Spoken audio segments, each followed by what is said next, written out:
Hello friends, welcome to my channel. আজকে আবার এসেছি একটা মিনি ব্লগ নিয়ে আপনাদের সামনে।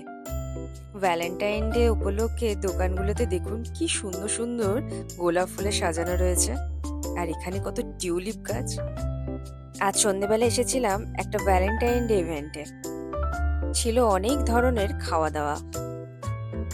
এইরকম ইভেন্টগুলো ব্রিজ নামক একটি অর্গানাইজেশনের দ্বারাই পরিচালিত হয় এখানে। এরা এখানকার সব ধরনের উৎসব পার্বণগুলো পালন করে। শুধু যে খাওয়া দাওয়া থাকে তা নয়, অনেক ধরনের অ্যাক্টিভিটিও থাকে, গান বাজনা থাকে, নাচ থাকে, siblings or those in our lives who feel like family to us. So, for instance, public bridges is like a family to us. অনেক ধরনের গেমেরও আয়োজন করে থাকে এরা, We মানে practice love and আপনাদেরকে সকলকে kindness একটুখানি এঙ্গেজ রাখা। for all and চলুন encouragement আমরাও একটু for ছবি all তুলে that নিয়ে are বেশিক্ষণ আর না থেকে বেরিয়ে পড়লাম।